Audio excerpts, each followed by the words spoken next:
jeunesse, il y a les passions. Maintenant, quand on dit jeunesse, ce n'est pas l'âge. Tu peux avoir 60 ans, mais il y a encore les passions de la jeunesse chez toi. Il dit, ce n'est pas l'âge.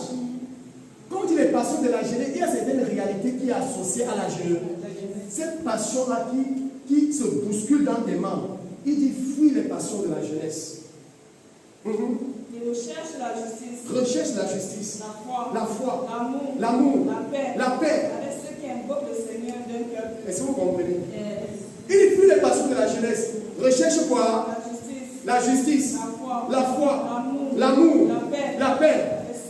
Avec ceux qui invoquent le Seigneur d'un cœur pur. Vous voyez, si tu fuis les passions de la jeunesse, ça veut dire qu'il y a certains types d'amis que tu n'auras plus. Il y a certains types de fréquentation que tu n'auras plus. Parce que s'il y a certaines personnes, aussi longtemps que tu les fréquentes, tu ne pourras pas avoir le kingship ou la royauté qui en toi ne peut pas se manifester totalement. Parce que la Bible dit les mauvaises compagnies corrompent les bonnes mœurs. Tu peux être roi et reine, mais les gens que tu côtoies passent le temps à te corrompre. Tu te retrouves en train de dire et de faire des choses que tu ne voulais pas. Imagine, tu avais les gens qui ont toujours là et dit ta mère. Écoutez, il y a un papa qui dit ça. Jusqu'à. Les papas. Non, souvent quand ils voient ça, ils disent que ceux-ci vivent dans quel monde. Comme ceci. Attendez. Tu penses aux gens avec de telles personnes. Vous croyez que vous allez faire différemment? Non. Ça va, tu vas suivre les gens d'enseignement si que tu suis là. Ce sera pour l'instant, pas vrai. Mais en semaine, ou dès que tu as une sortie, tu commences à coudoyer les gens qui ne marchent pas dans la réalité ici. D'accord, naturellement, tu es affecté par les choses qui sont dans la vie des gens avec qui tu es continuellement. C'est pas l'une des choses que Dieu fait dans la vie de ses enfants. À un moment donné, il te sépare. Il te sépare des mauvais amis. Et maintenant, même pas forcément des mauvais amis, il te sépare des gens qui ne sont pas consistants avec ta destinée. C'est-à-dire que certaines personnes peuvent être bien, mais pas bien pour le but de Dieu pour toi. À un moment donné, Dieu te sépare d'eux. Donc ne sois pas surpris. Maintenant, c'est ce que je suis en train de faire. Je suis en train d'appeler la séparation dans ta vie. Amen. Vous comprenez ce que je dis? Je suis en train d'appeler la séparation. J'appelle l'isolement. Parce que pour que les bénédictions de Dieu se manifestent dans ton expérience, Dieu t'isole toujours. Toujours. Dieu, tant que tu n'as pas été isolé, tu ne peux pas jouir de l'abondance de la bénédiction de Dieu. Vous voyez Moïse. Moïse était un pharaon d'Égypte, le prochain pharaon. D'accord? Mais regardez, et quand Moïse prend conscience même qu'il doit délivrer le peuple d'Israël, qu'est-ce qui s'est passé? Dès qu'il a pris conscience, Dieu l'a séparé. Ok, vous allez me dire qu'il l'a tué. C'était le moyen par lequel il devait quitter l'Égypte. Parce qu'il faut un moyen naturel pour te séparer.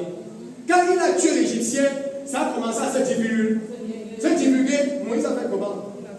Moïse a fui. Et Moïse a fait 40 ans. Séparé, loin. Il a vécu au désert pendant beaucoup de temps. Vous voyez qu'est-ce qui se passait? Dieu l'instruisait. Dieu ne peut pas t'utiliser sans t'instruire. Il te set à part. Il est celui qui s'abstient de ces choses. Et il fuit les passions de la jeunesse. Maintenant, associe-toi avec une catégorie de personnes. Vous comprenez? Tu ne peux pas écouter les gens d'enseignement si. Et tu peux pas trouver les gens qui sont en train de dire que je suis lié. Je suis lié. Il faut me délivrer. Tu vas rester dans ça longtemps. Jusqu'à. Parce que c'est. Permettez que je vous dise. Ces choses-là ont à voir avec la nature de la chair. Ça ne quitte pas facilement. Tu commences à couvrir les gens qui ont ce même type de langage. Parle dans la même direction et tu avances. Mais c'est ça, tu vois les gens, il faut couper, il faut aussi. Remarquez, même quand Israël est sorti d'Égypte, vous souvenez-vous, physiquement, c'était déjà sorti. Mais dans leur mentalité, ils étaient toujours en Égypte. C'est pourquoi chaque fois quand quelque chose se passe, ils disent à Moïse. Il y a des gens qui sont devenus enfants de Dieu. D'accord? Ils sont enfants de Dieu réellement. Merci. Ils sont des enfants de Dieu. Mais, contre une catégorie de personnes. Et comme dans leur mentalité, l'Égypte n'est pas encore sortie. Écoutez, quand tu es né de Dieu, ça ne veut pas dire que le monde est sorti de toi. Ton âme est remplie du monde. et les désirs du monde.